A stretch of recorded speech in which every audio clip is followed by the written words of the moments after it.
वार करते हो। अगर है तुम्हारी बाजुओं में ताकत, आ जाओ सामने से लड़ लो, पता चल जाएगा हिंदुस्तान और पाकिस्तान में कितना दम है। एक लाइन बुढ़ा के अंदर गजल का अंदाज रगड़ मस्टर।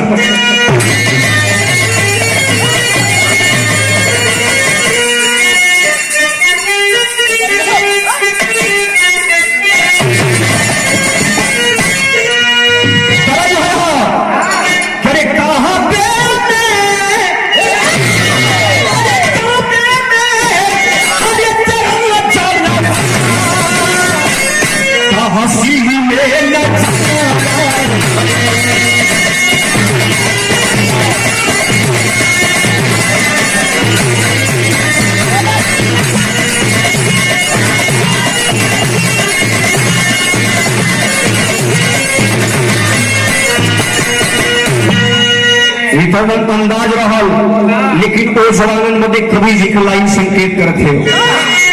क्या संकेत समझते?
एक और नहर के किनारे बरई पारा गांव बतावल गई, वही बरई पारा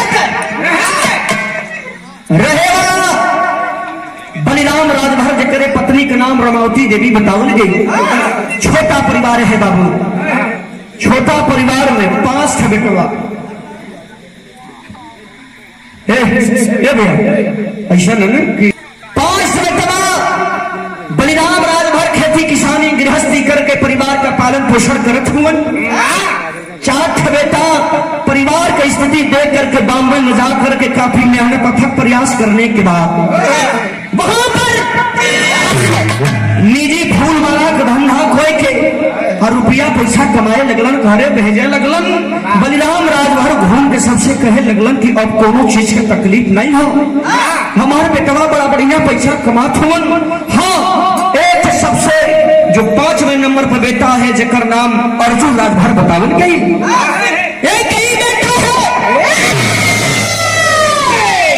जेकरे अंदर देश के प्रति जज्बा है कि हम मेहनत प्रयास करके और देश के सिपाही बन के वफादारी से भारत माता की रक्षा करें।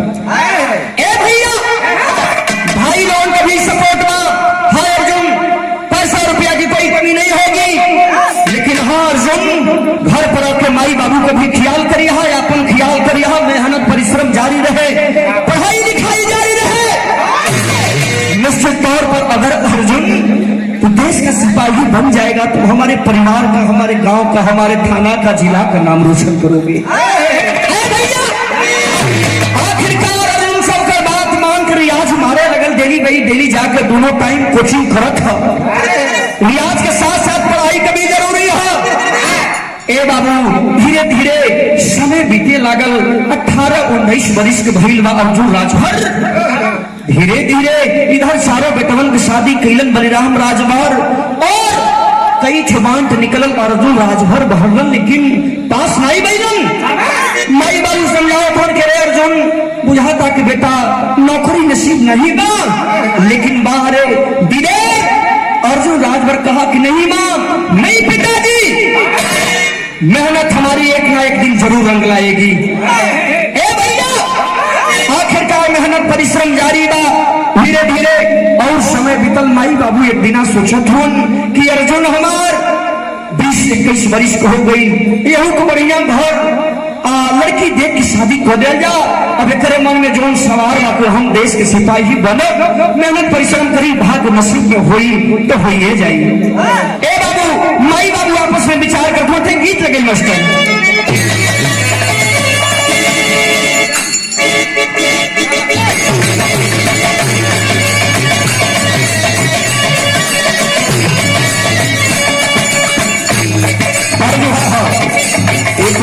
प्रेमिका कमाते हो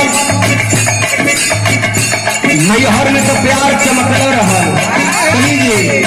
चल गई अपना ससुरा में, लेकिन निशानी लेके गई रहल। इहो बेचारा जौन बा पहुंच गल, जब मोबाइल स्विच ऑफ रहा घरे पहुंच गए, देखल केहू ना हो, इशारा में बुलाए के अपन बतियावल चलस, लेकिन लइकिया कहलस अब बात न हमसे होई, सुना ये मोरी हो गई,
अभी तक हो गई, सोचा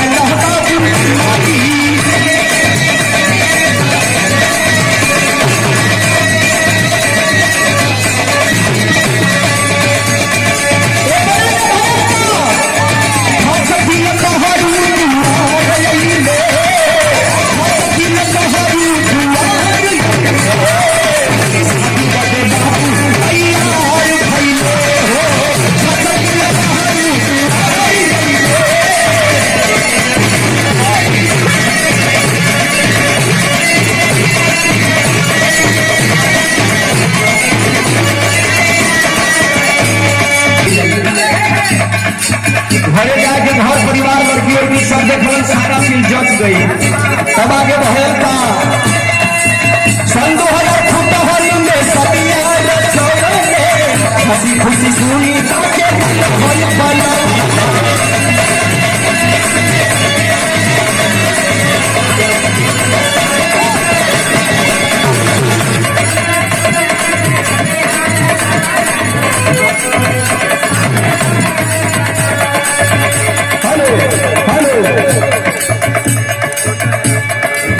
मालिक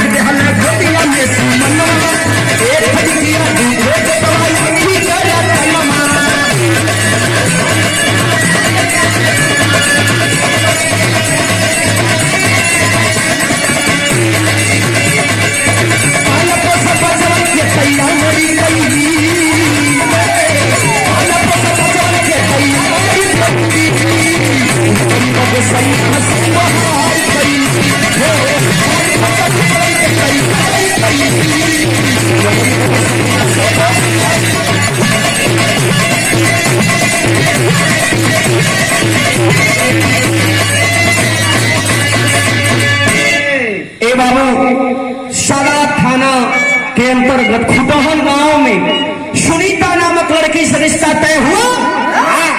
माई बाबू समझौलन के अर्जुन शादी ब्याह कहला बेटा दोनों काम समय से ही ठीक लगेला। ए भैया और बात मान करके रिश्ता तय हुआ। बड़ी हंसी खुशी से बारात लेकर के बलिराम राजभर जी खुटहन गांव में पहुंचे। सुनीता को दुल्हन बना करके घरे लिए। धीरे धीरे समय बीते लगल और इधर गोद में दूध बिटिया एक बेटवा भी हो गई। जिम्मेदारी बढ़े लगल। लेकिन इधर अर्जुन राजभर के उतना जज्बा है कि हम जब तो देश के सिपाही बनो। ए भैया तैयारी रियाज करत हम मंट निकले भरे। लेकिन बुझाता औरतिया सुनीता भी समझावत बेटी अरे स्वामी जी अब हम का 2 से 5 करानी हो गई। स्वामी जी बुझाता कि नौकरी नसीब होगा। हम ही कहना चाहता नहीं कि आप लोग जाए कि जैसे आपको भाई लोग बंबई में धंधा खोप के पैसा कमाता रहे, आप भी जाके कमाई में आगे चल के जिम्मेदारी बढ़ जाएगी। इतना बात जब सुनलस वह दिलेर अर्जुन राजभर अपने दुल्हन सुनीता के समझावत जी कहे पगली मालिक के नजर में दे रहा लेकिन अंधेर नहीं हो। समझावत हो का समझालो माता की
लेकिन बाहर अर्जुन राजभर अपने दुल्हन सुनीता के समझावत था।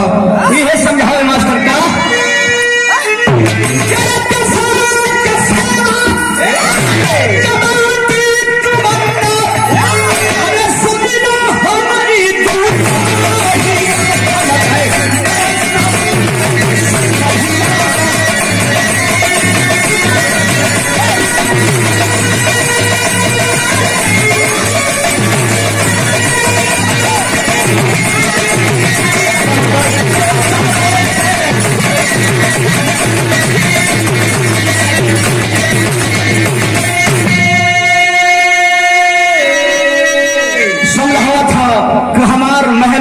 सफल नहीं हुई।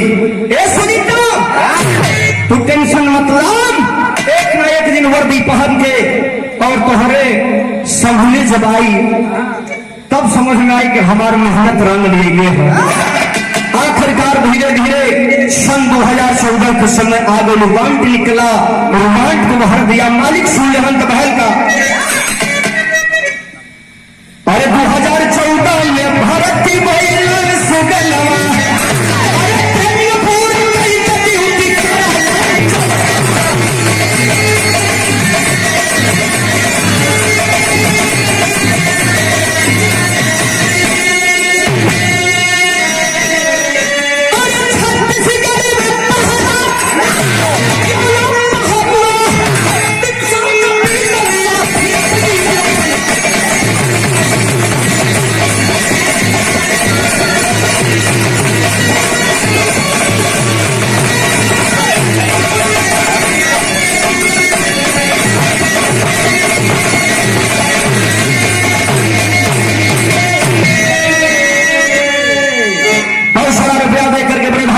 सम्मान किया गया। नमस्ते प्रणाम, सबको एक नमस्ते प्रणाम हो।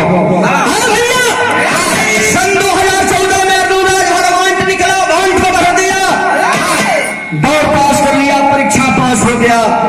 आखिरकार मालिक सुन रहलन जवान भर्ती हो गया।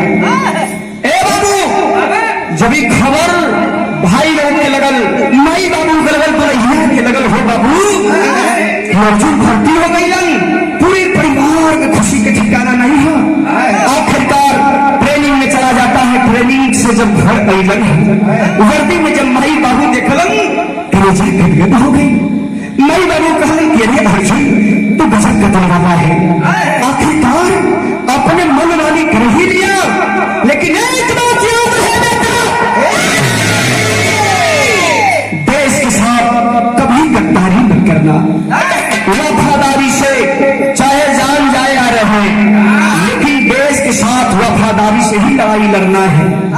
ए बाबू आखिरकार जवान की ड्यूटी लगी है छत्तीसगढ़, वहीं जाकर के अर्जुन राजभर जी ड्यूटी देने लगे।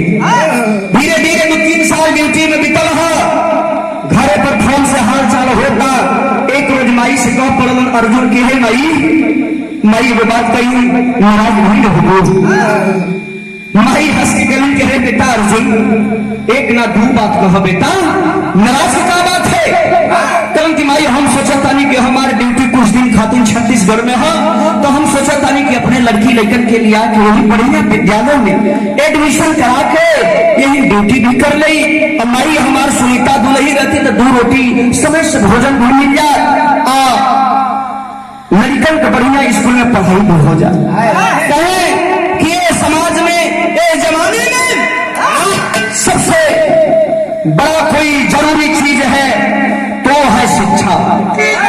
अगर आपका बेटा लड़का चाहे जो भी अगर शिक्षित हो, कोई जरूरी नहीं हो कि सरकारी नौकरी ही मिले, लेकिन अगर टैलेंटेड है, पढ़ा लिखा है, शिक्षित है, तो कहीं ना कहीं अच्छा ढंग से काम करके और परिवार का जीवन यापन कर लेगा। माई बड़ा गदबद भैली कली है बेटा, इनमें खुनसाए की बात नहीं हो, लावा हंसी खुशी से परिवार को ले जा। अब बेटा के पढ़ावा जवान छुट्टी आया है, इधर से सारा तैयारी हो गई है, लेकिन अब वही दिल में करे डर है कि माई हो सकता कि ऊपरे मन से निकलत होके पजरे पहुंच के जाके समझावत हो अर्जुन। एक गीत लगे मास्टर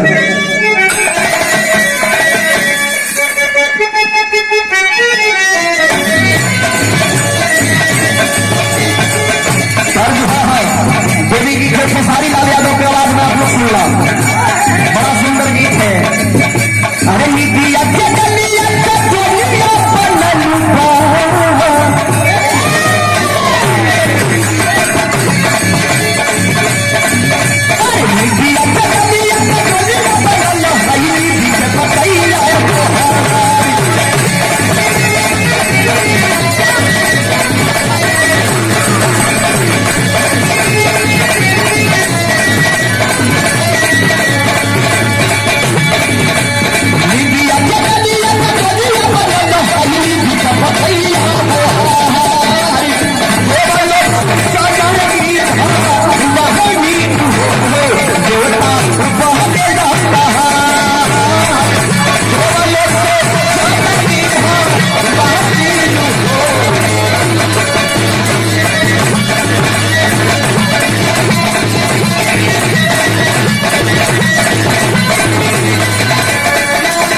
गया। नमस्ते प्रणाम सबके अथाई नमस्ते प्रणाम हो।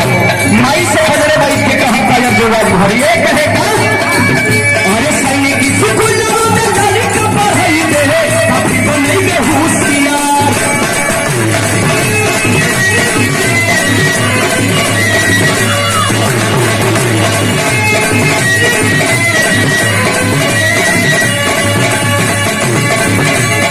सैनिक की पढ़ाई दे काफी तो नहीं गए होशियार।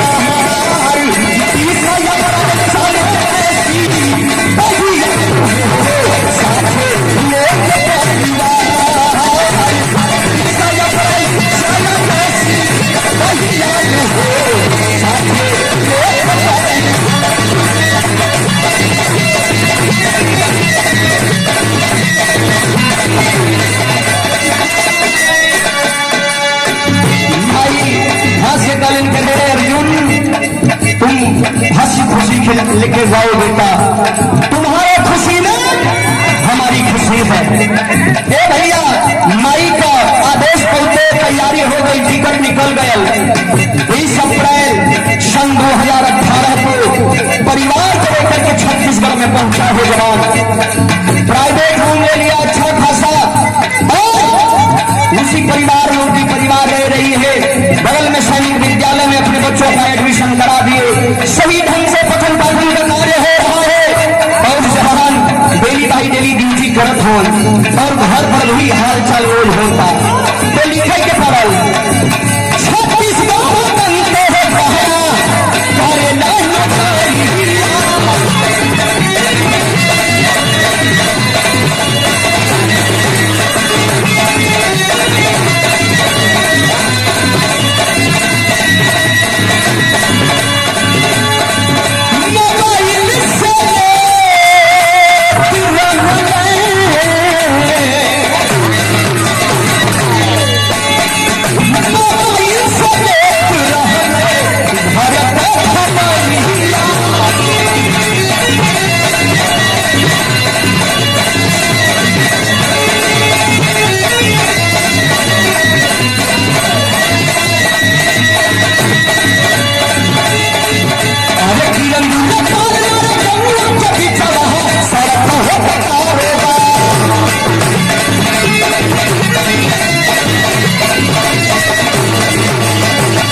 जवान ड्यूटी दे रहा है, घरे हाल चाल होता, सब कुछ ठीक बा, चारों तरफ खुशी के ठिकाना नहीं बा। लेकिन बाबूजी देखे मालिक के बगिया हो को फूल खिली को मुरझाई के केहू नहीं जानल। एक रोज की बात है, छत्तीसगढ़ दंतेवाड़ा के अंतर्गत एक गांव के बीच से बहुत बड़ा जंगल है। गांव के बगल में उस जंगल के बीच रास्ते से एक रास्ता उस पार के लिए बन रही थी। ट्रक में रास्ता बनाने की सामग्री ट्रक में जा रही थी बाबू, क्योंकि नक्सलवादी एरिया है। जवानों की ड्यूटी लगाई गई थी उस ट्रक के पीछे पीछे उस ट्रक की सामान की हिफाजत के लिए। लेकिन वहां नक्सलवादी आखिरकार खुराक लगाए बैठे थे बाबू। जिस रास्ते पे जाना था उसी रास्ते पे बहुत बड़ा बारूदी सुरंग बना दिए, रिमोट कंट्रोल हाथ में है, और जवान आगे आगे ट्रक सामग्री लेकर के जा रहा है। उस बारूदी सुरंग से पार हो गया, लेकिन पीछे से जवानों की जीप जैसे बारूदी सुरंग चली, आखिरकार रिमोट कंट्रोल को टिप देते हैं। ए बाबू वही जीप का परखचा उड़ गया। तमाम जो दो तीनों और हमारे जवान थे, ऐन मौके पर शहीद हो गए बाबू। लेकिन शहीदी जिला गाजीपुर जखनिया विधानसभा के अंतर्गत बड़ई पारा सादियाबाद थाना के अंतर्गत का रहने वाला अब वही सांस आवत में और जवान सूचना पाकर के मौके पर पहुंचे और सरकारी एम्बुलेंस बाबूजी आर्मी हॉस्पिटल लेके गए। ए भैया आर्मी हॉस्पिटल में लेके गई और स्टेशन पर लोग लिटा देना। डॉक्टर साहब आते हैं, चेकअप करते हैं, चेहरे पर उदासी लेकर के कहते हैं कि थोड़ा सा देर हो गई, यह जवान इस दुनिया में नहीं रहा, इस देश को अलविदा कह गया, शहीद हो गया। ए बाबू तिरंगा झंडा उड़ा गए, जवानों के चेहरे पे मायूसी है, लेकिन चारों तरफ खबर भेजल गई। इधर सुनीता की खबर जब लगल हो बाबू कि हमारे स्वामी जी घायल हो हॉस्पिटल में हो, भाग के झंडा हॉस्पिटल में पहुंचली ना ए बाबू। लेकिन अभी हॉस्पिटल में पहुंचने और देखने के पास में बगल में ही अर्जुन राजभर तिरंगा झंडा में लपेट करके लोग सुनाए, जा करके छाती से लगा करके और सुनीता हो रही कह रही है कि स्वामी जी हम मने कर रहे, स्वामी जी ये नौकरी ठीक नहीं होने, अपने भाई लोगों के जैसे जाके मोट में कोनो काम कर लेता, परिवार तो परवरिश हो गई हो, लेकिन आज आई बेटाओं के और हम के अधजन में छोड़ के कहा चली और रो रही है सुनीता। कौन भाव मास्टर सुनीता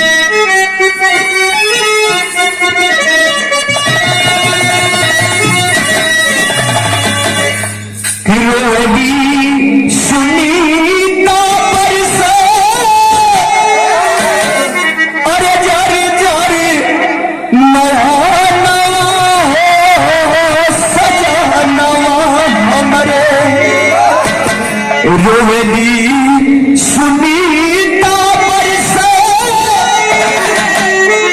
अरे जारे जारे नया नवा हो सजनवा हमरे, अधूमी कैला सगा आजा मानवा हो सजनवा।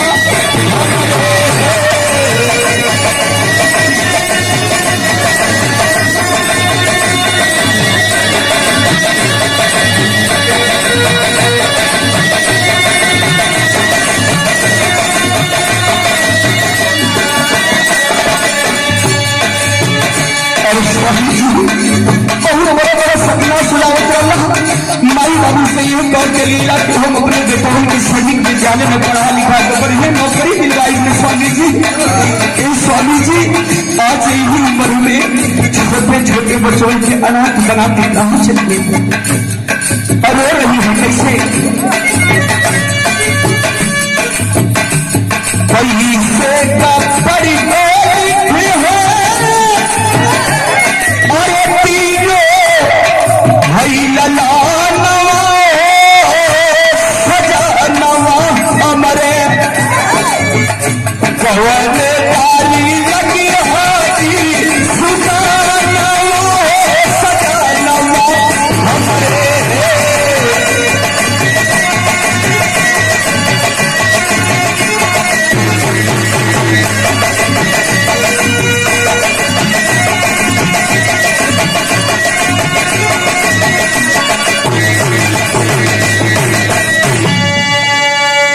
आंखों में आंसू है, अगल बगल में जितने लोग खड़े हैं डॉक्टर साहब के भी आंखों में आंसू है बाबू। वही तीनों बेटवा रोत हो, आखिरकार लाख समझाने के बाद लाश को तिरंगे झंडे में लपेट करके बाबूजी और उनके पैतृक गांव जिला गाजीपुर थाना सादियाबाद बड़ई पारा बलिराम राजभर के घरे लेके चलन हलो। ए बाबू जगह जगह रास्ते में उस शहीद जवान के लिए तमाम नेतागण लोग, हमारे युवा साथी जो तैयारी कर रहे हैं जगह जगह रोडों पर, और उस जवान के पार्थिव शरीर के सम्मान में जगह जगह फूलों की वर्षा कर रहे हैं, श्रद्धा सुमन श्रद्धांजलि अर्पित कर रहे हैं। लाश दुआरे पहुंचल बा, इधर भी लोगों का हुजूम उमड़ा है उस शहीद जवान के अंतिम दर्शन के लिए। तमाम नेता प्रेता लोग भी पहुंचे हैं। ए बाबू भाई लोग भी आ गए, माई बाबू सब लोग रोत हुए जैसे लाश द्वारे पहुंचल। आखिरकार माई रमावती देवी के रो रो करके पूरा लोग बाह पकड़ के ला करके शहीद बेटे का अंतिम दर्शन कर। आखिर माई फपक करके रो पड़ दिया, अरे लाल, अरे अर्जुन, ए बेटा ई का कैला रहा। हमन से ये कहता बेटा कि भाई बाबू तनको टेंशन मत लिया, तो हर अर्जुन बेटवा तो बुढ़ाई बहुत बढ़िया सिपार कर दी, लेकिन लाल आज माई बाबू के धोखा दे के कहा चल गई लाला। ए बाबू सभी लोगों की आंखों में आंसू, लेकिन आखिरकार लाश को कफन दे करके और लोग घाट की तरफ लेके चले की तैयारी करते हो। देखें दुनिया में सबसे बड़ा बोझ होला बूढ़े बाप के कंधे पर जवान बेटे की लाश। सब लोग कंधा दे तो बाबू भी कंधा दे तो अर्जुन, अरे लाल, ए लाल, ये उम्र में ए बेटा डूबोगे तो तोहके चाहिए, लेकिन ए लाल, ए बाबू से कौन त्रुटि भाई, कौन गलती भाई, काहे किसी कही लोग समझाओ बुझाओ तुम गरीब बलिदान। आपका बेटा देश के प्रति शहीद हुआ, देश के लिए काम आया है। आपकी बेटी पर गर्व होना चाहिए, लेकिन लोग कंधा देते हो, रोत हो, आंख से आंसू चुराते, कहना हम मत कहीं से बढ़ा।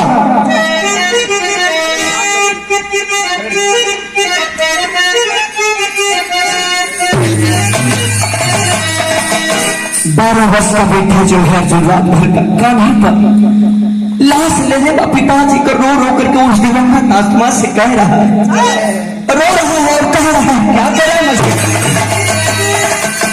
कि अरे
पापा बहुत बड़े बड़े सपना सजाओ चला के हम लोग डॉक्टर बनाइए, पढ़ा लिखा कि, लेकिन आज सगरों अरमान दुर्मिल करेला पापा, सब कुछ ठीक है पापा, लेकिन एक बार आँख खोल के देख ला पापा, माई दीदी के रो रो के बोला कहा था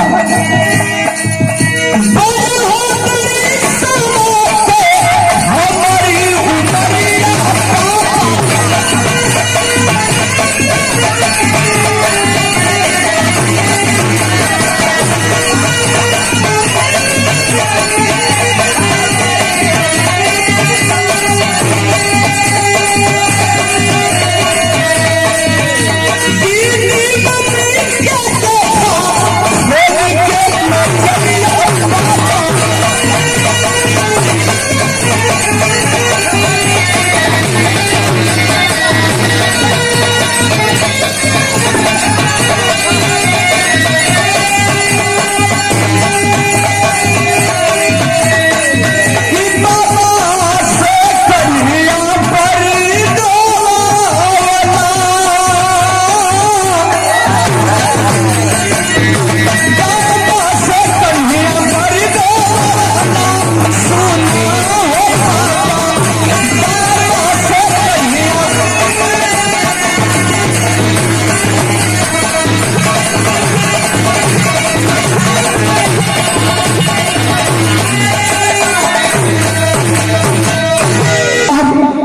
निगाह खोल के देखला पापा, ए पापा जे तुम्हारे दरवाजे कबो नहीं आयल, आज तो से भेंट करे बदे तो से मिले भैया जो आई नहीं पापा, एक बार आँख खोल के देखला पापा, लेकिन होगा वही जो मजूरी खुदा होगा।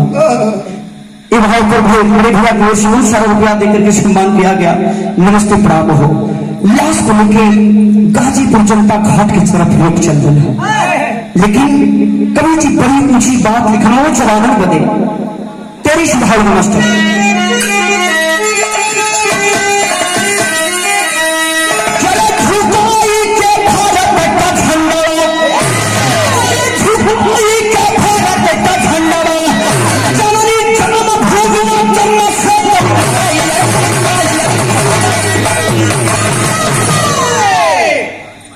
जननी जन्म भूमि ना जन्नत से तुलाई, झुकाई के भारत का झंडा। तुम्हें पता होना चाहिए हमारे एक जवान तुम्हारे तो कम से कम कई लाख जवान आज सीना तान करके तैयारी कर रहे हैं अपने देश की रक्षा के लिए। ए भैया लेकिन लाश के लिए लेकिन चल रहे हैं लोग, उस समय तो कभी जी भाव निकले ताकत से भाव लगे।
बहुत सारा रुपया दे करके सम्मान किया गया।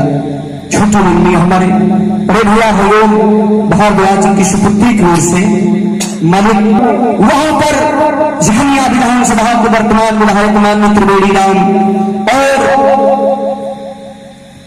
ओम प्रकाश राजभर जी मंत्री जी,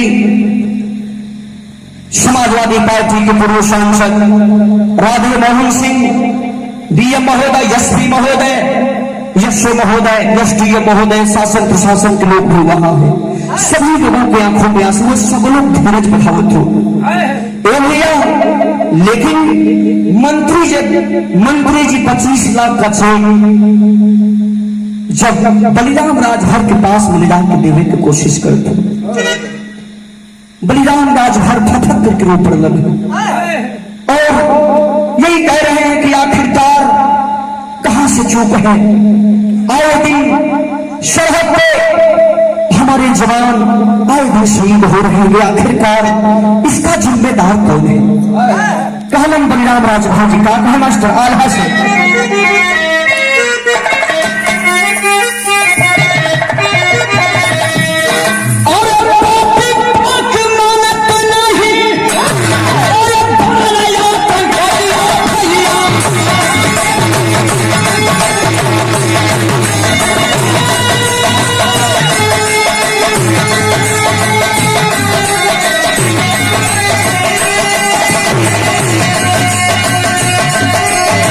मंत्री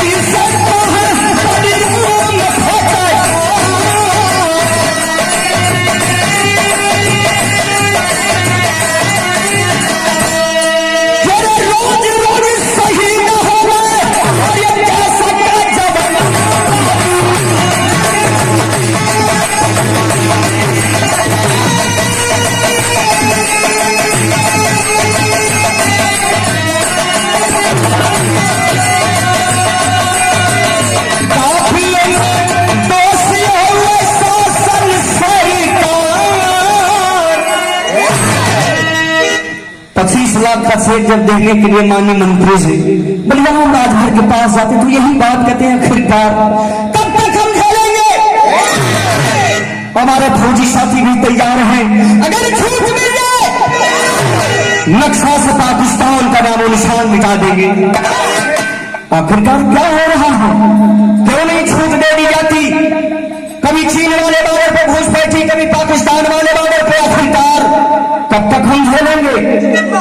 लेकिन जब मंत्री जी और जो राजभर के माता जी से जब मिले गए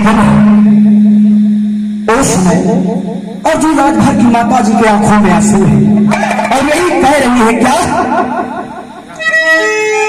वही में हो, अरे रोई रोई कहानी कब, अरे सही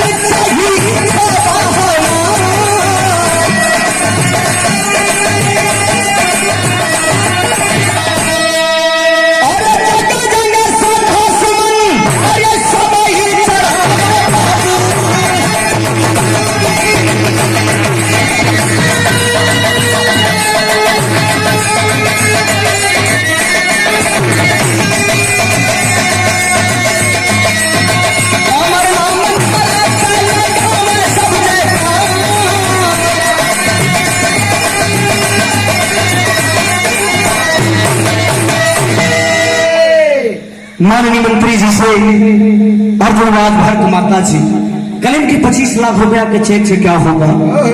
हमको सिर्फ हमारे बेटे के दुश्मन का गर्दन चाहिए, हमारे बेटे का बदला चाहिए। लोग समझावत बुझावत वन लाश के लेके गाजीपुर घाट पर पहुंचल। ए बाबू, तमाम हमारे आर्मी के जवान वहां जुटे हैं और हमारे डीएम महोदय, एसपी महोदय, तमाम नेतागण सब लोग वहां जुटे हैं। लेकिन जो मैं समय बाबूजी गंगा जी के किनारे चिता सजा करके उस शहीद की लाश को रख करके जब फेरा लगा के बलिराम राजभर जी मुखाग्नि जब देवे चंदन एक बार फिर थपक करके ऊपर दन, अरे अर्जुन ये तुम्हें क्या कर दिया? उस समय तो कवि जी भाव लिखना है मिस्टर,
ऑनर दे करके राष्ट्रीय सम्मान के सहित लोग पंच तत्व में विलीन कैलन है। यही लोग नारा लगाते थे कि जब तक सूरज चांद रहेगा अर्जुन अमर तुम्हारा नाम रहेगा। पंच तत्व में विलीन कैलन है और उस जवान को हम करंट में तरबराह गायक रमेश यादव अपनी पूरी पार्टी की ओर से, अपने गुरुजी बाबू राम सिंह यादव, श्यामलाल पटेल गुरुजी की ओर से उस शहीद आत्मा के लिए मालिक से निवेदन करता हूं, वह आत्मा जहां भी हो उस आत्मा को शांति प्रदान हो और उनके परिवार गहरा दुख सहने की शक्ति प्रदान करे। लास्ट में लिखे प्रमस्टर